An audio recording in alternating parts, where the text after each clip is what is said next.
श्रद्धेय मंच पर विराजमान आर्य जगत के मूर्धन्य विद्वान आचार्य डॉक्टर विष्णुमित्र वेदार्थी जी, जिनके सानिध्य में अभी ये यज्ञ संपन्न हुआ है। और आज का जो विषय है बड़ा मुख्य विषय है जो आचार्य जी ने रखा है, और मेरे पश्चात आचार्य जी से बहुत सुंदर इस पर विचार सुनेंगे। मेरे सम्मुख बैठे सभी आर्यवृंद, समय के अभाव में जल्दी जल्दी शक्ति भक्ति स्वरूपा मातृशक्ति। ऋषि दयानंद महाराज सत्यार्थ प्रकाश में लिखते हैं कि भले ही धर्म कुछ ना करे, परंतु धर्म के नाम पर लोगों को ठगना, ईर्ष्या करना, गपोड़े मारना, सच को सच ना कहना, झूठ के बल पर हठ करना, ये सारा क्या है? पाखंड है।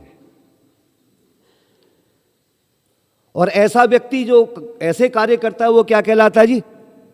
पाखंडी। तो ये पाखंड हमारे देश में बहुत पनप रहा है, ये अंधविश्वास हमारे देश में बहुत पनप रहा है। आजकल देखा आपने, गुरुजी आ रहे हैं, हमें बहका रहे हैं और हम बहकते जा रहे हैं। ये गुरुओं की पोप लीला है। हमने कभी विचार नहीं किया कि ये सत्य और सत्य क्या है।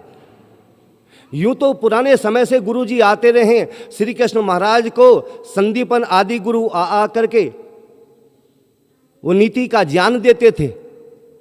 तो इसलिए हमें चाहिए कि हमारे घरों पर विद्वानों का आना जाना बना रहे। क्यों जी? विद्वान यदि हमारे घर में आते रहेंगे तो हमें अच्छी अच्छी शिक्षा वो देते रहेंगे, सत्य का ज्ञान हमें कराते रहेंगे, तो हम अंधविश्वास और पाखंड की ओर नहीं दौड़ेंगे। आज कितना पाखंड फैल रहा है। गुरुजी कहते हैं आओ तुम हमारी दुकान में आओ, हम सारे पाप 1 मिनट में माफ कर देंगे।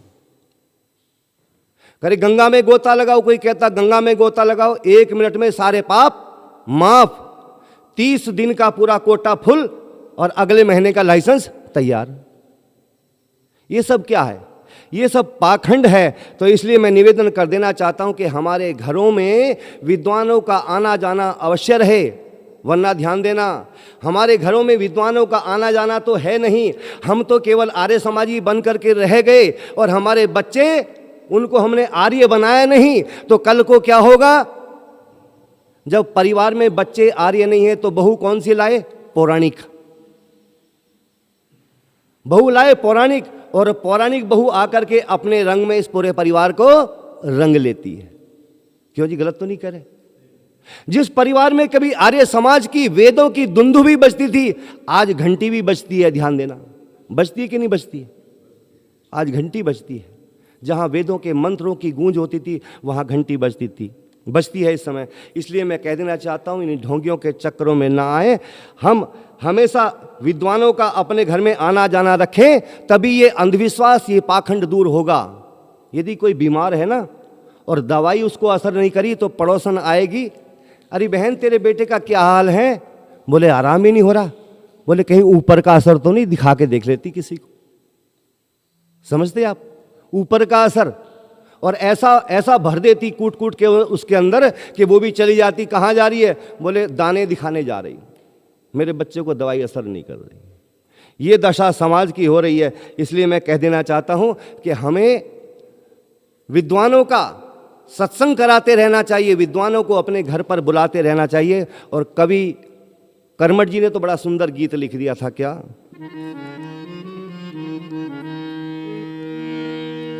एक हाथ में राम की माला, एक में छुरा पहना, हाँ पहना, और बगले भक्त कपट से छल रहे, कहो ये क्या सच है ना? बोलो है ना, ओ है ना, है ना।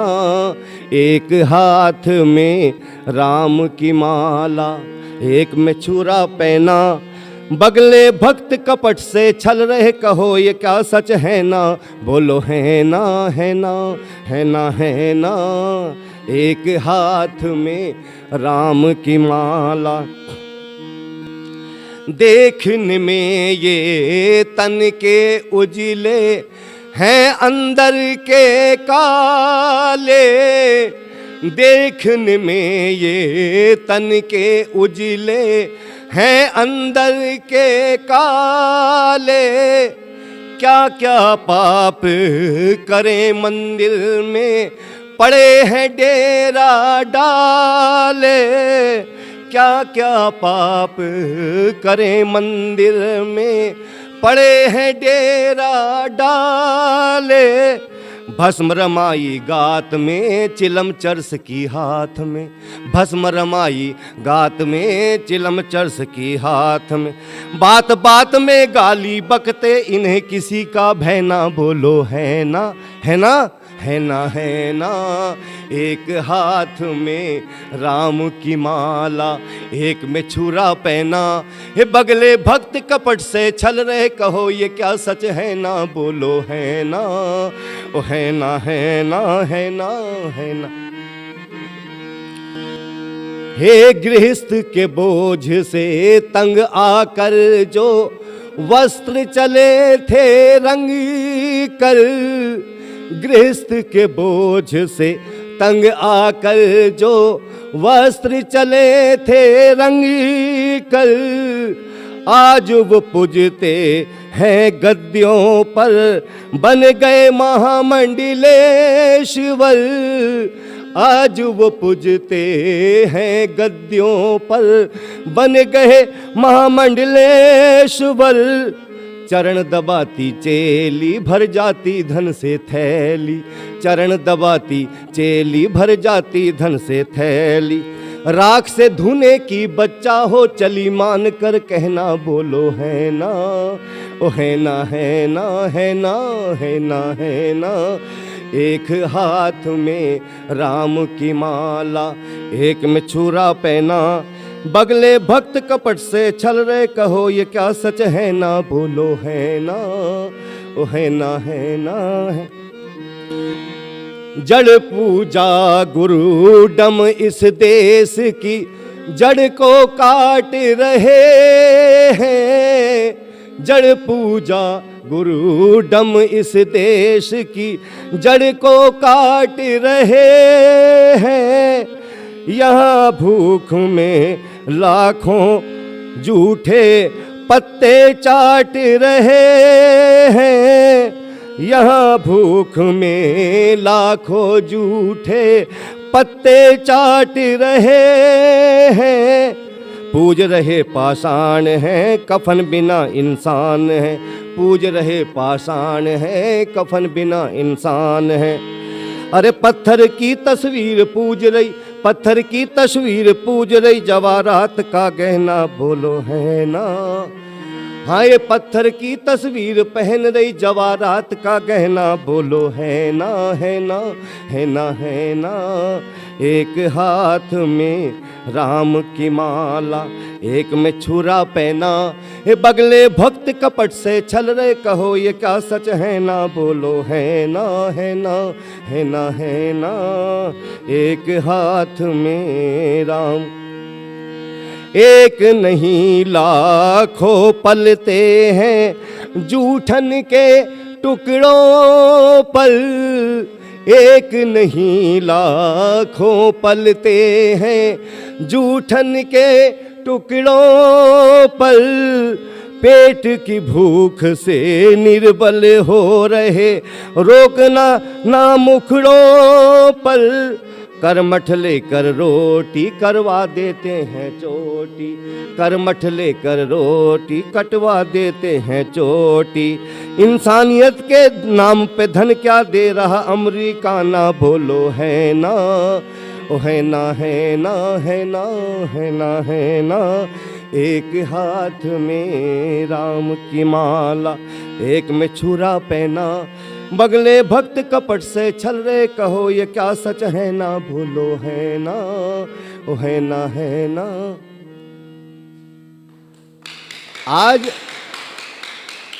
आज ये दशा है, अंधविश्वास पाखंड इतना बढ़ता जा रहा है, इतना बढ़ता जा रहा है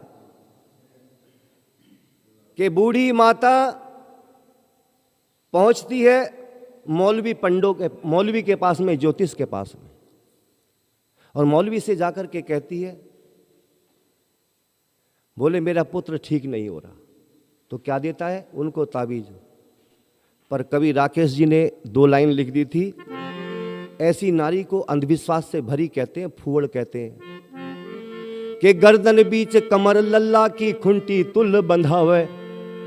हाँ, गर्दन बीच कमर लल्ला की खुंटी तुल बंधावे, और गंडे और ताबीज पोटरी बांध बांध लटकावे, और फूंक मुल्ला से लगवावे, और गले में ताबीज बंधवावे। ये फूवड़ नारी की पहचान है। हमें सत्य को ग्रहण करना चाहिए, असत्य को छोड़ना चाहिए। और ध्यान देना, जहां पर अविद्या होती है वहीं पर यह पाखंड अंधविश्वास फैलता है। तो इसलिए ऋषि दयानंद महाराज लिखते हैं कि हमें अविद्या का नाश और विद्या की वृद्धि करनी चाहिए। हमें अविद्या को छोड़ना पड़ेगा, विद्या को सीखना पड़ेगा। और ये सत्य का पता कहां से लगेगा? इस सत्संग में आते रहिए, आपको सब पता लग जाएगा। आचार्य विष्णुमित्र जैसे विद्वानों के सानिध्य में आकर के असत्य छूट ही जाएगा, सब समझ जाएंगे। आज इतना अंधविश्वास पाखंड की ओर बढ़ता जा रहा है, अंधविश्वास बढ़ता जा रहा है। आपने देखा पुजारियों को, आचार्य जी लिखते हैं कि सामने पहाड़ से निकली एक मूर्ति, और कहते हैं कि ये मूर्ति हम पहाड़ों से निकली हुई लाए हैं, इसको क्या करते हैं हम, इसको मंदिर में स्थापित करेंगे। लेकिन वो चित्रकार कहता है, अरे ये मूर्ति तो मैंने तराशी है एक पत्थर में से। पर पुजारी कहते हैं नहीं, ये मूर्ति सामने पहाड़ से निकली है।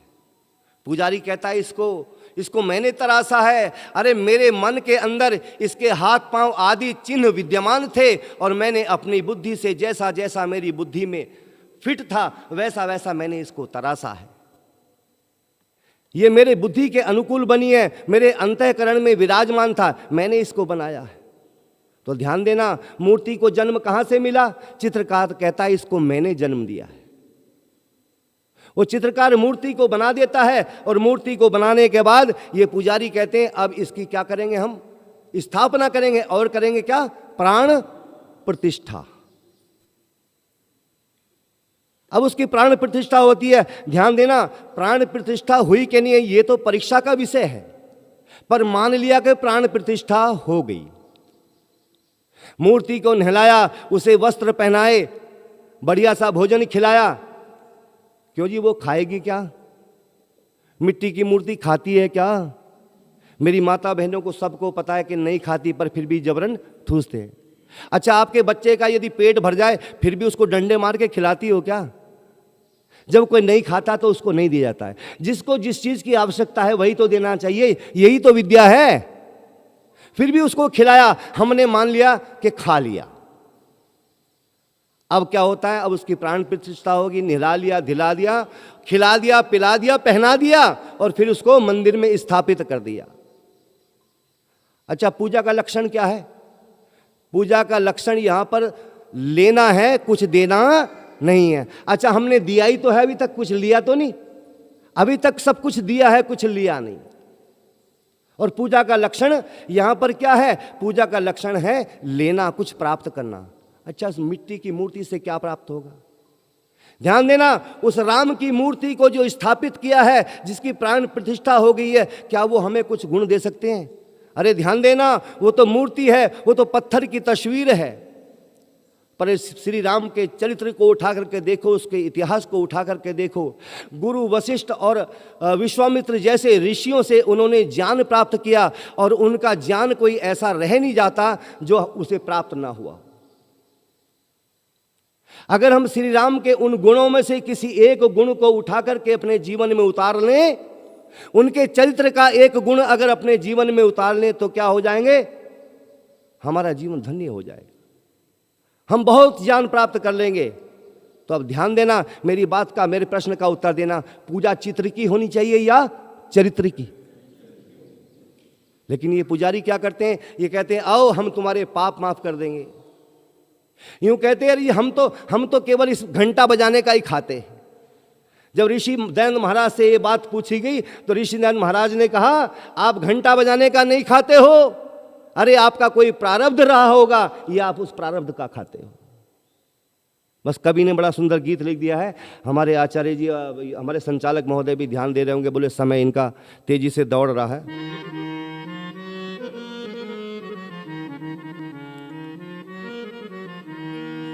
रे पुजारी स्वार्थ वश ये पाठ पूजन और है।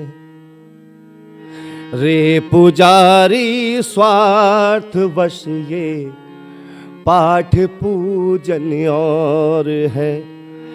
किंतु उसी भगवान का, किंतु उसी भगवान का निष्काम चिंतन और है। रे पुजारी स्वार्थ वश ये पाठ पूजन और है। रे पुजारी स्वार्थ वश ये पाठ पूजन और है। किंतु उसी भगवान का, किंतु उसी भगवान का निष्काम चिंतन और है। रे पुजारी स्वार्थ वश ये पाठ पूजन और है। देखते हैं जिसमें हम उस दिव्य दर्पण कार्य को, देखते हैं जिसमें हम उस दिव्य दर्पण कार्य को, जग के दर्पण से अलग वो, जग के दर्पण से अलग वो मन का दर्पण और है। रे पुजारी स्वार्थ बस ये पाठ पूजन और है।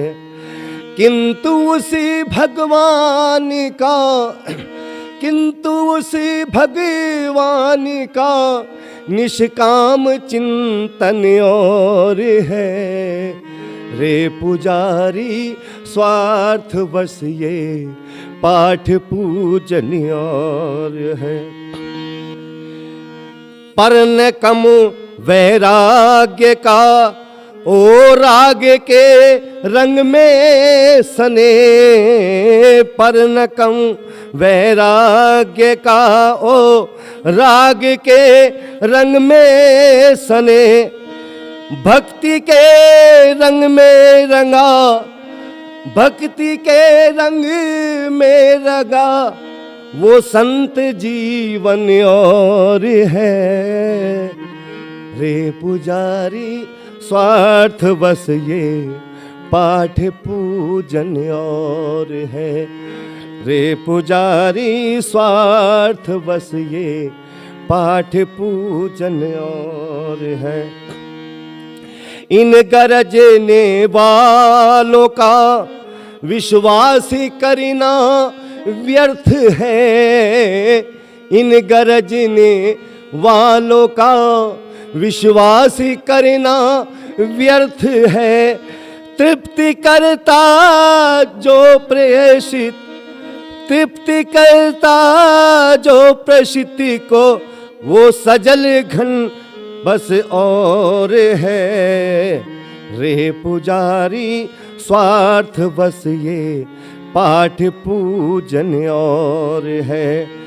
किंतु उसी भगवान का, किंतु उसी भगवान का निष्काम चिंतन और है। रे पुजारी स्वार्थ बस ये पाठ पूजन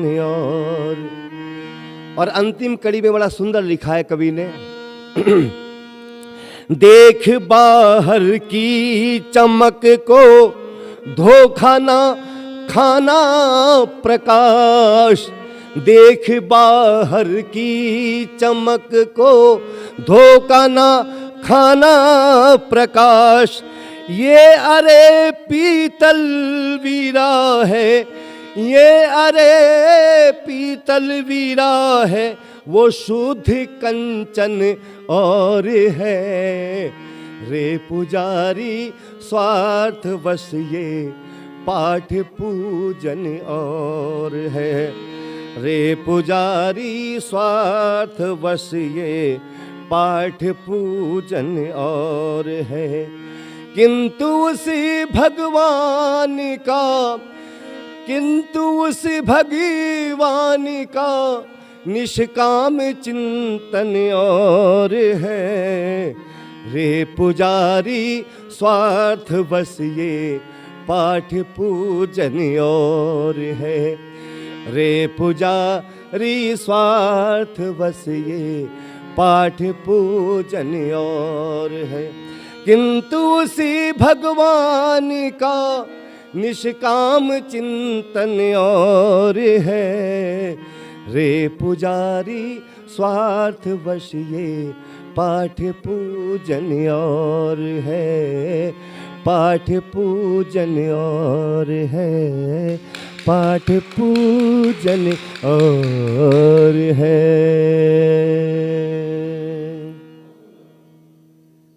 आगामी कार्यक्रम बहुत सुंदर। ये थोड़ी सी चर्चा मैंने आपके सम्मुख रखी।